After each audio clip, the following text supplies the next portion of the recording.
हाँ, नमस्कार दोस्तों, राम राम। आज अपने जीके रविंद्र चौहान चैनल के ऊपर फिर से नया टॉपिक है राजस्थान के शिलालेख। राजस्थान के शिलालेख। देखो, राजस्थान के इतिहास में अपने 2-3 टॉपिक पूरे हो गए हैं। एक तो राजस्थान के इतिहासकार, जो इतिहास लिखने वाले हैं वो। दूसरा, राजस्थान के सभ्यता स्थल यानी सभ्यताएं कह सकते हैं इनको। तीसरा, सिक्के। और चौथा टॉपिक है राजस्थान के शिलालेख। शिलालेख, शिला का मतलब पत्थर, यानी शिलाओं के ऊपर लिखे हुए लेख। ये शिला है कोई पत्थर, शिला के ऊपर लिखा हुआ लेख क्या कहलाता है? शिलालेख। यानी प्राचीन काल में जब कागज वगैरह नहीं होते थे तो राजा पत्थरों के ऊपर के कोई आदेश या कोई बात लिखवा देते थे और जनता तक उसका समाचार पहुंचता रहता था कि दरबार का समय इतना हो गया है, ये बात ऐसे है, ये बात ऐसे है। बात करें विश्व में सर्वाधिक सबसे पहले शिलालेख लिखने की शुरुआत की थी दारा प्रथम, जो ईरान का शासक था। विश्व में सबसे पहले शिलाओं पर लेख लिखवाकर जनता को संदेश देने वाला पहला शासक था दारा प्रथम। कह सकते हैं शिलालेख लिखने की शुरुआत किसने की थी? दारा प्रथम ने। भारत में बात करें तो भारत में सबसे पहले शिलालेख लिखने की शुरुआत की थी अशोक महान ने।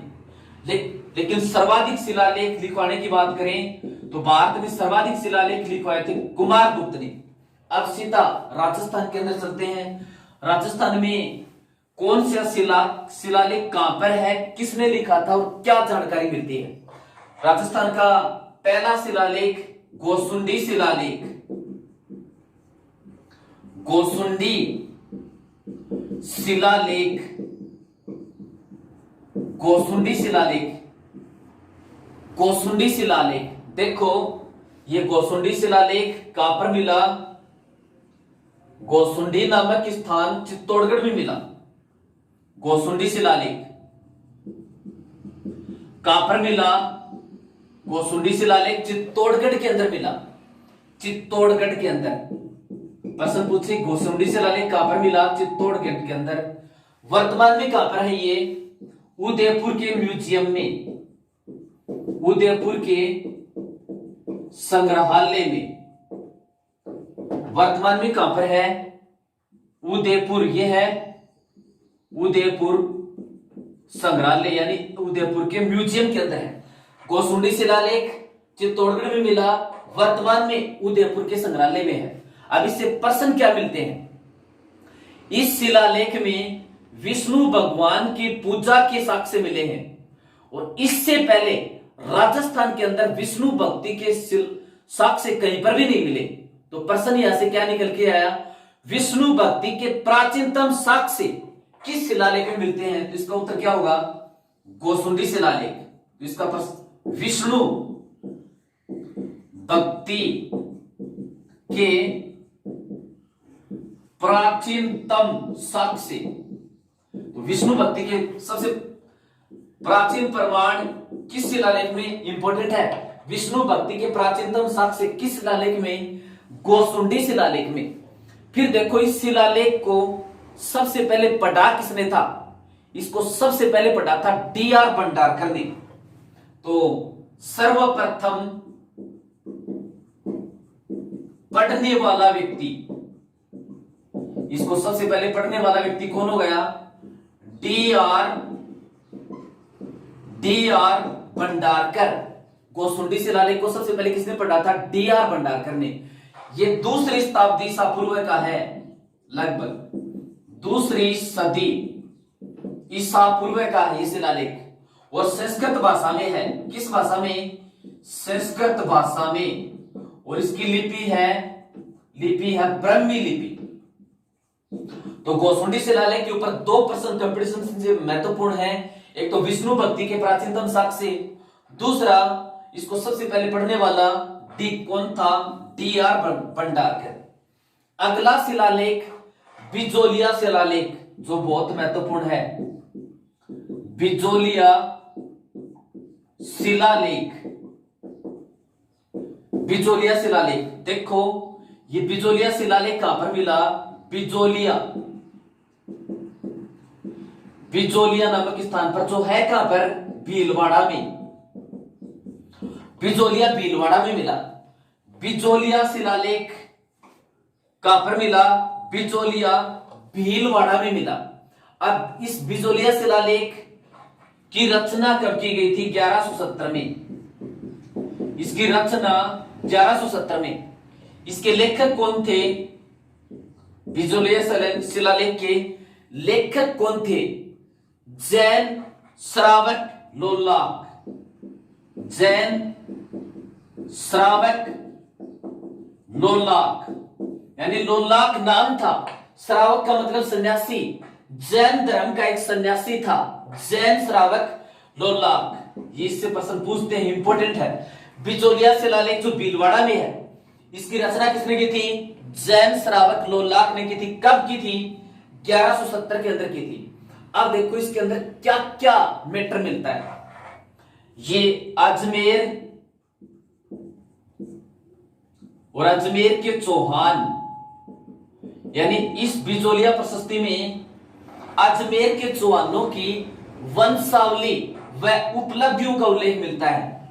अजमेर के चौहानों की वंशावली व उपलब्धियों का उल्लेख। तो अजमेर के चौहानों की वंशावली व उपलब्धियों का उल्लेख किस शिलालेख में मिलता है?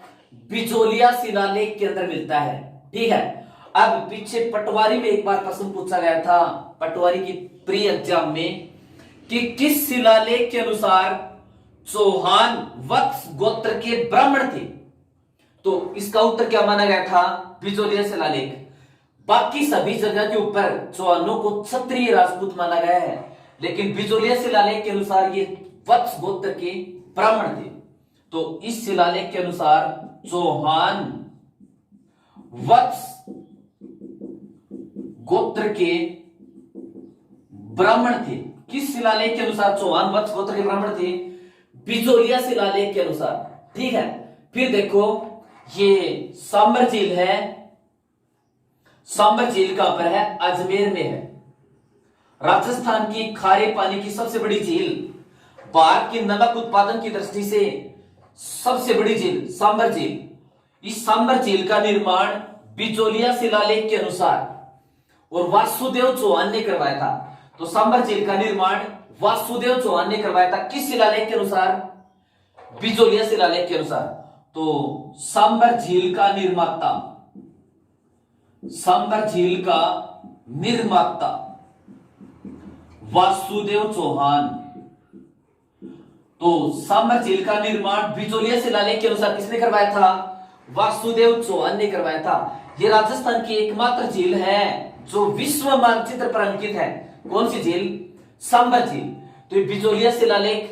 अब देखो राजस्थान के विभिन्न स्थानों के जो प्राचीन नाम है, जैसे जयपुर का मोमिनाबाद, करौली का गोपालपाल, खुद बिजोलिया का विंध्यावली, इस तरह से राजस्थान के विभिन्न स्थानों के प्राचीन नाम हैं। वो प्राचीन नाम किस शिलालेख के अंदर लिखे हुए हैं? तो वो भी बिजोलिया शिलालेख के अंदर लिखे हुए हैं। तो राजस्थान के विभिन्न स्थानों के प्राचीन नामों का उल्लेख किस शिलालेख में है? बिजोलिया शिलालेख में। राजस्थान के विभिन्न स्थानों के प्राचीन नामों का उल्लेख, तो इसका उत्तर क्या होगा? बिजोलिया शिलालेख में। इसका उत्तर क्या होगा? बिजोलिया शिलालेख में। तो बिजोलिया शिलालेख बिजोलिया भीलवाड़ा में 1170 में लिखा था। किसने लिखा था? जैन धर्म के एक सन्यासी लोलाक ने लिखा था। इसके अंदर अजमेर के चौहानों की वंशावली, इनकी उपलब्धियों का उल्लेख मिलता है। इस शिलालेख के अनुसार चौहान वत्स गोत्र के ब्राह्मण थे और सांबर झील का निर्माण इस शिलालेख के अनुसार वासुदेव चौहान ने करवाया था। ये राजस्थान के विभिन्न स्थानों के प्राचीन नाम यानी पुराने नाम कौन सी शिलालेख में लिखे हुए मिलते हैं? बिजोलिया शिलालेख में। बिजोलिया शिलालेख के अंदर बिजोलिया का भी प्राचीन नाम है और बिजोलिया का प्राचीन नाम विंध्यावली का उल्लेख मिलता है। अगला 3 नंबर शिलालेख पड़ली का शिलालेख। 3 नंबर शिलालेख पड़ली का शिलालेख। पड़ली का शिलालेख, पहला क्वेश्चन, ये पड़ली का शिलालेख है कहां पर? अजमेर के अंदर है। पड़ली का शिलालेख राजस्थान के अंदर, और ये पड़ली का शिलालेख है कहां पर? पड़ली का शिलालेख अजमेर के अंदर है। सबसे पहले उस चीज का मैप में ध्यान होना चाहिए कि ये चीज है कहां पर। राजस्थान का हृदय बीच में जिला अजमेर में है। पड़ली का शिलालेख कहां पर? अजमेर के अंदर है। वर्तमान में ये अजमेर के संग्रहालय में है। वर्तमान में अजमेर संग्रहालय में है। पड़ली का शिलालेख कहां से मिला? पड़ली नामक स्थान अजमेर से मिला, और ये वर्तमान में अजमेर के संग्रहालय में है। इसके ऊपर प्रश्न क्या बनता है? सबसे इंपॉर्टेंट प्रश्न, ये राजस्थान का सबसे प्राचीन शिलालेख है। पड़ली का शिलालेख राजस्थान का सबसे प्राचीन, यानी राजस्थान के अंदर जितने भी शिलालेख हैं उनमें सबसे पुराना शिलालेख कौन सा है? तो पड़ली का शिलालेख राजस्थान का सबसे प्राचीन शिलालेख। इसकी बात करें तो राजस्थान का सबसे प्राचीन शिलालेख कौन सा है? पड़ली का शिलालेख। ये कब लिखा गया था? 443 ईसा पूर्व। 443 ईसा पूर्व का है। 443 ईसा पूर्व के लगभग लिखा हुआ माना जाता है पड़ली का शिलालेख। अगली देखो, अगला शिलालेख रणकपुर प्रशस्ति। प्रशस्ति किसे कहते हैं? वह शिलालेख जिसमें किसी राजा की बड़ाई की गई हो उसको प्रशस्ति कहते हैं, प्रशंसा की गई हो। रणकपुर प्रशस्ति। रणकपुर प्रशस्ति, ये रणकपुर प्रशस्ति कहां पर है? पाली के अंदर है। रणकपुर प्रशस्ति कहां पर है? रणकपुर प्रशस्ति पाली के अंदर है। इसका लेखक कौन था? तेप्पा। लेखक देप्पा, इसको देपाक भी कह सकते हैं। कुंभा का दरबारी विद्वान था। मेवाड़ के शासक महाराणा कुंभा का दरबारी विद्वान था देप्पा। इस शिलालेख के अंदर किसका उल्लेख मिलता है? महाराणा कुंभा व कुंभा के पूर्व शासकों की उपलब्धियों का उल्लेख। यह मेवाड़ रियासत है, मेवाड़ का शासक था महाराणा कुंभा। तो इस शिलालेख के अंदर महाराणा कुंभा व कुंभा के पूर्व शासकों की उपलब्धियों का उल्लेख मिलता है। किस शिलालेख में? रणकपुर प्रशस्ति में। और रणकपुर प्रशस्ति ये चौमुखा जो मंदिर है पाली में, चौमुखा मंदिर में है। रणकपुर प्रशस्ति पाली में कहां पर है? चौमुखा मंदिर में। महाराणा कुंभा और कुंभा से पहले के शासकों की उपलब्धियों का उल्लेख मिलता है।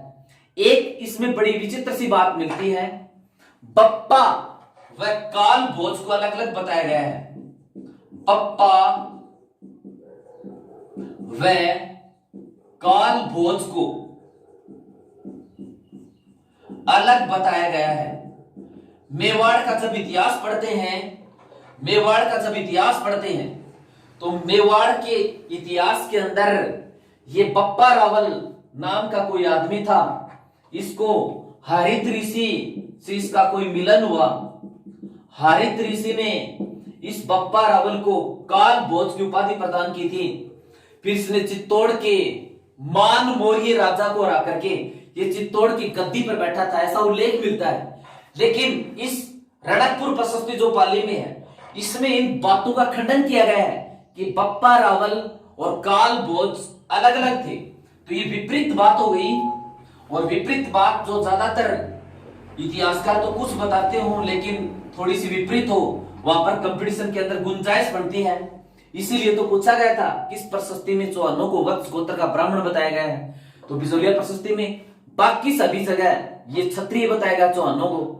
अब देखो अगली प्रशस्ति 5 नंबर, कीर्ति स्तंभ प्रशस्ति। कीर्ति स्तंभ प्रशस्ति। कीर्ति स्तंभ प्रशस्ति, ये कीर्ति स्तंभ प्रशस्ति कहां पर है? चित्तौड़गढ़ दुर्ग में है। कीर्ति स्तंभ प्रशस्ति, इसको विजय स्तंभ भी कह सकते हैं। विजय स्तंभ प्रशस्ति भी इसको कह सकते हैं। ये है कहां पर? ये चित्तौड़गढ़ दुर्ग में है। चित्तौड़ दुर्ग कीर्ति स्तंभ प्रशस्ति कहां पर है? चित्तौड़ दुर्ग में है। यहां पर कीर्ति स्तंभ प्रशस्ति कहां पर है? चित्तौड़ दुर्ग में है। इसमें माणाकुंभा के विजयों का उल्लेख है, इसलिए इसको विजय स्तंभ प्रशस्ति भी कहते हैं, कीर्ति स्तंभ प्रशस्ति। अगला प्रश्न इसके ऊपर क्या बनता है? इसके लेखक कौन थे? तो इसके लेखक थे महेश भट्ट। कीर्ति स्तंभ प्रशस्ति के लेखक महेश भट्ट। और महेश भट्ट ने कब लिखी थी? 1439 में। 1439 में। ये मालवा पड़ता है यहां पर। मालवा का शासक को सारंगपुर के युद्ध में माणाकुंभा ने हराया था, और उस मालवा के शासक का नाम था महमूद खिलजी प्रथम। तो 1439 में मालवा के शासक महमूद खिलजी प्रथम को हराने के उपलक्ष्य में माणाकुंभा ने विजय स्तंभ का निर्माण करवाया था। उस विजय स्तंभ जो चित्तौड़गढ़ दुर्ग में है, उसके ऊपर ये प्रशस्ति उत्कीर्ण है। इसमें माणाकुंभा की विजयों का उल्लेख है। ये कीर्ति स्तंभ प्रशस्ति, कीर्ति स्तंभ प्रशस्ति इसके लेखक अत्रि व महेश। ये महेश भट्ट अकेला लिख दिया, अत्रि व महेश ये इसके लेखक थे।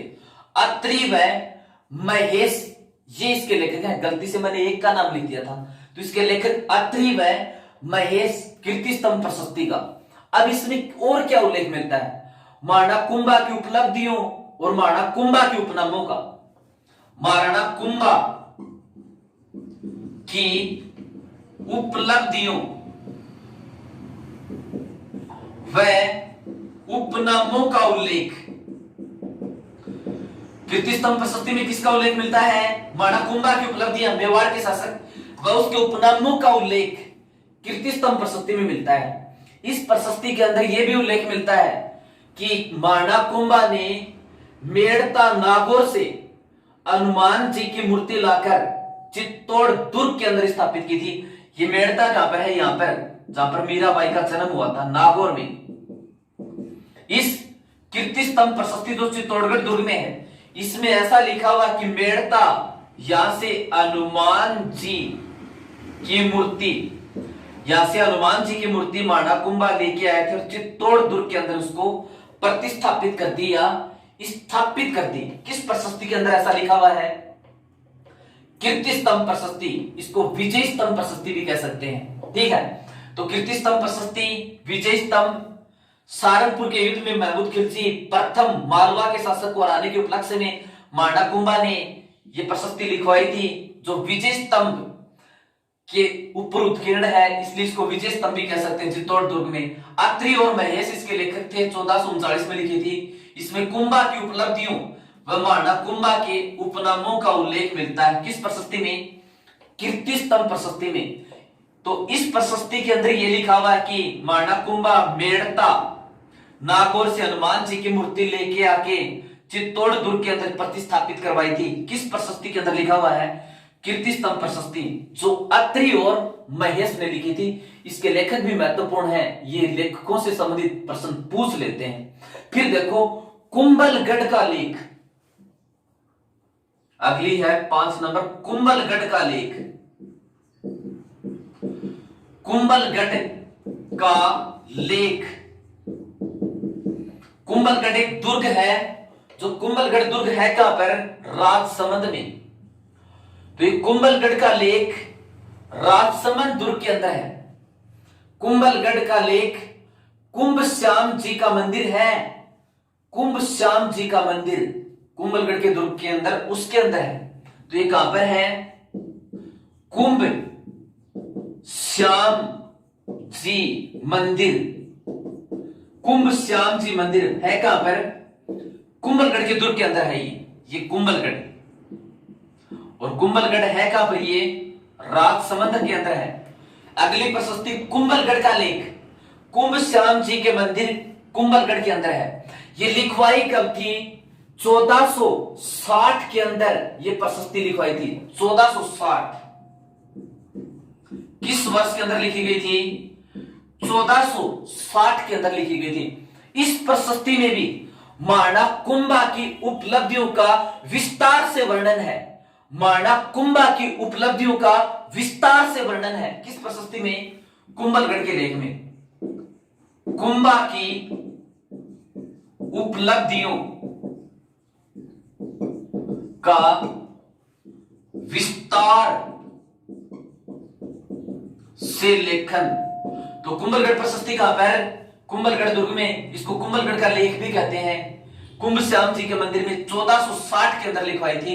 महाराणा कुंभा की उपलब्धियों का विस्तार सहित वर्णन है इसके अंदर।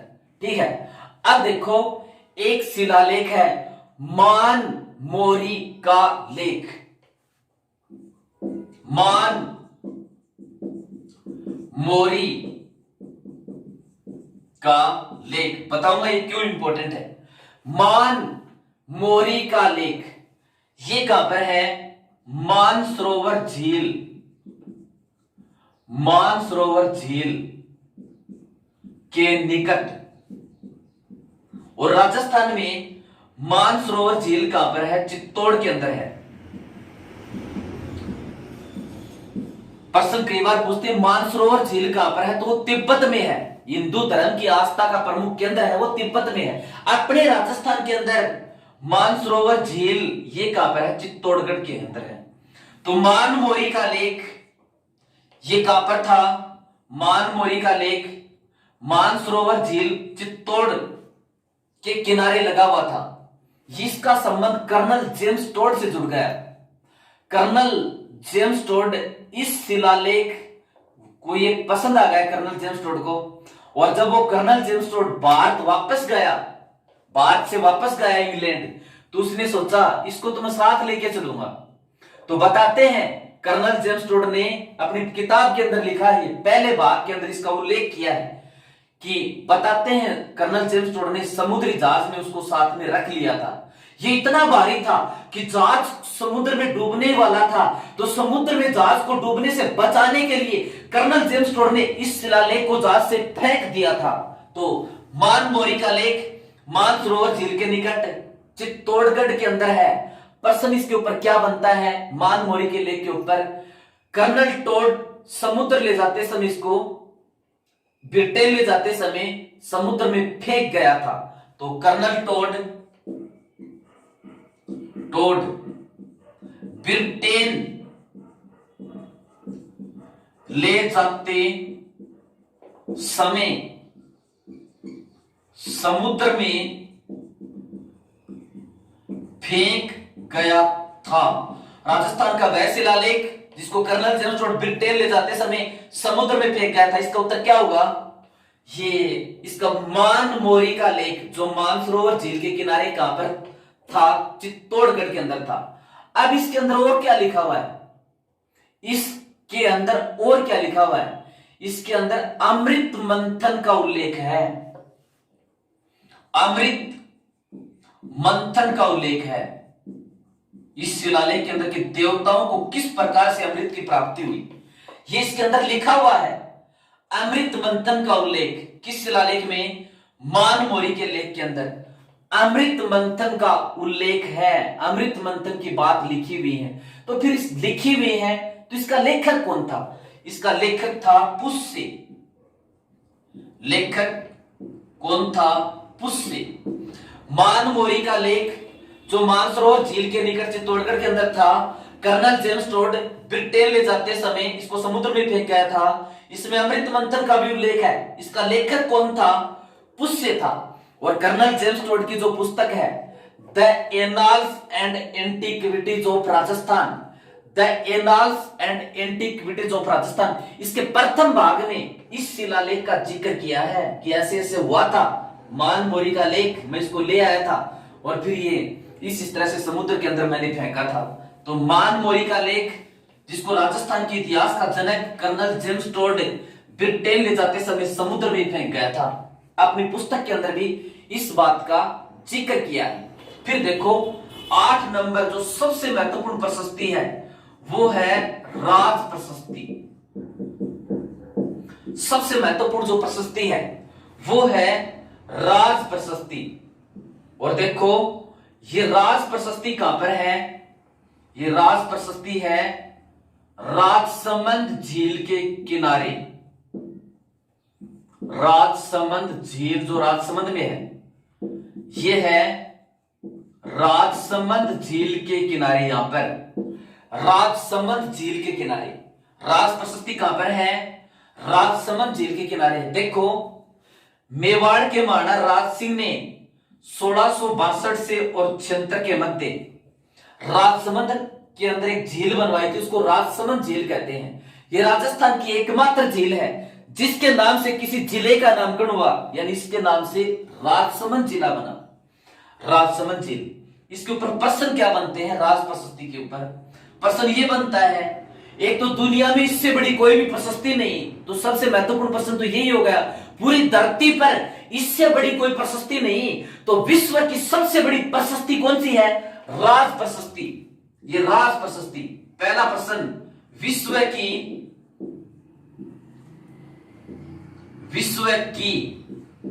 सबसे बड़ी प्रशस्ति, विश्व की सबसे बड़ी प्रशस्ति कौन सी है? राज प्रशस्ति, जो राजसमंद झील के किनारे कहां पर है? राजसमंद के अंदर है। विश्व की सबसे बड़ी है तो कितनी शिलाओं पर होगी? 25 शिलाओं पर। ये 25 शिलाओं पर है, यानी एक शिला, फिर इसके साथ दूसरी शिला, फिर इसके साथ तीसरी शिला, इस तरह से कुल आगे कितनी शिलाओं पर है? 25 शिलाओं पर। विश्व की सबसे बड़ी प्रशस्ति राज प्रशस्ति। इसका लेखक कौन था? लेखक रणछोड़ भट्ट तेलंग 1676 के अंदर लिखी थी, जेल पूरी होने के बाद 1676 में। रणछोड़ भट्ट तेलंग, ये कौन था? राज सिंह का दरबारी, मेवाड़ का शासक था राज सिंह, उसका दरबारी विद्वान था ये रणछोड़ भट्ट तेलंग। इसने ये प्रशस्ति लिखी थी। फिर इसकी भाषा पूछते हैं, ये किस भाषा में है? संस्कृत भाषा में है। इससे संबंधित 3-4 प्रश्न हो गए। फिर से बताता हूं, राज प्रशस्ति राजसमंद झील के किनारे स्थित है, विश्व की सबसे बड़ी प्रशस्ति है। कितनी शिलाओं पर? 25 शिलाओं पर। विश्व की सबसे बड़ी प्रशस्ति राज प्रशस्ति 25 शिलाओं पर। इसके लेखक कौन है? रणछोड़ भट्ट तेलंग। कब लिखी थी? 1676 में। झील भी बनकर तैयार कब हुई थी? 1676 में। और ये किस भाषा में है? संस्कृत भाषा में। तो विश्व की सबसे बड़ी प्रशस्ति संस्कृत भाषा में रणछोड़ भट्ट तेलंग राज सिंह का दरबारी विद्वान ने लिखी थी। तो ये पूछे किस शासक के काल में लिखी थी, तो इसका उत्तर क्या होगा? राज सिंह के काल में लिखी गई थी। ठीक है। इस प्रशस्ति में उल्लेख किसका मिलता है? राज सिंह व उससे पूर्व के शासकों की उपलब्धियों व उनकी उपाधियों का व उनके वंशावली का उल्लेख, यानी राज सिंह के काल में लिखी थी। तो राज सिंह से पूर्व के मेवाड़ शासकों की वंशावली व उपलब्धियों का उल्लेख, यानी बहुत कुछ लिखवा दिया। राज सिंह से पहले बहुत राजाओं लिए, राज सिंह से पूर्व के मेवाड़ शासकों की वंशावली व उपलब्धियों का उल्लेख तथा राज सिंह का भी,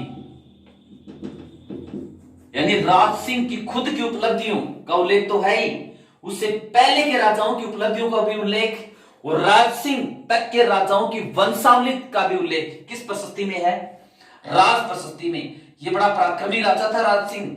जब औरंगजेब ने हिंदू मंदिर तोड़ने का आदेश दिया था तो इसने हिंदू मंदिर बनाने का आदेश दे दिया था। मेवाड़ का अंतिम प्रतापी शासक माना जाता है इसको। मेवाड़ का अंतिम प्रतापी शासक कौन था?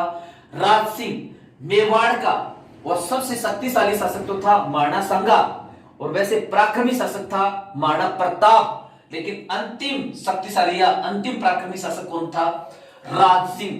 तो राज प्रशस्ति विश्व की सबसे बड़ी प्रशस्ति राज सिंह के काल में रणछोड़ भट्ट तेलंग ने लिखी थी। 25 शिलाओं पर संस्कृत भाषा में राज सिंह तक के शासकों की उपलब्धियों और उनकी वंशावली का उल्लेख मिलता है।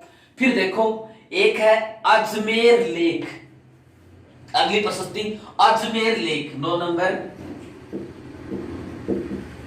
अजमेर लेख। यह अजमेर लेख क्या है? 1200 ईस्वी सन के आसपास लिखा गया था और जो 2.5 दिन का झोपड़ा है उसकी दीवार पर है। ये अजमेर के अंदर है ना 2.5 दिन का झोपड़ा, 2.5 दिन का झोपड़ा नामक मस्जिद है, उसकी दीवार के ऊपर लिखा हुआ है 1200 ईस्वी सन का है। इसके ऊपर प्रश्न क्या बनता है? ये फारसी भाषा का सबसे पुराना शिलालेख है। फारसी भाषा का सबसे पुराना शिलालेख, फारसी का सबसे पुराना शिलालेख, फारसी का सबसे पुराना शिलालेख है ये। और इसके लेखक कौन है? अबू कर्क, अबू कर्क। इसके लेखक कौन है? अबू ककर। कह के नीचे रहे ये अबू ककर बोलेंगे, इसको कर्क नहीं। इसको कौन है? अबू कर्क इसके लेखक है। अब देखो, पुष्कर के जहांगीर महल का अभिलेख एक और है 10 नंबर। पुष्कर के जहांगीर महल का लेख। तो पुष्कर के जहांगीर महल का लेख कहां पर है? पुष्कर अजमेर में है। पुष्कर के जहांगीर महल का अभिलेख कहां पर है? पुष्कर अजमेर में है। पुष्कर के जहांगीर महल का लेख ये कहां पर है? पुष्कर अजमेर में है। 1615 में लिखा गया था, 1615 में लिखा गया था। इस शिलालेख में जहांगीर द्वारा मेवाड़ के शासक अमर सिंह पर विजय का उल्लेख है। यानी 1615 में मेवाड़ मुगल संधि हुई थी। मेवाड़ के शासक अमर सिंह, ये मेवाड़ है, मेवाड़ के शासक अमर सिंह ने मुगलों की अधीनता स्वीकार कर ली थी, तो उसको मेवाड़ मुगल संधि कहते हैं। पुष्कर के जहांगीर महल का लेख है कहां पर? पुष्कर में है, जहांगीर ने लिखवाया था। तो किस शिलालेख में मेवाड़ मुगल संधि का उल्लेख है? तो पुष्कर के जहांगीर महल के लेख के अंदर मेवाड़ मुगल संधि का उल्लेख मिलता है। ठीक है, फिर एक है बीकानेर प्रशस्ति। बीकानेर, बीकानेर प्रशस्ति। ये बीकानेर प्रशस्ति बीकानेर का शासक था, बीकानेर का जो दुर्ग है जूनागढ़, जूनागढ़ दुर्ग के द्वार पर बीकानेर प्रशस्ति, बीकानेर में जूनागढ़ दुर्ग के द्वार के ऊपर लिखी हुई है। लिखवाई कब थी? 1594 के अंदर। इस बीकानेर प्रशस्ति को कब लिखवाया था?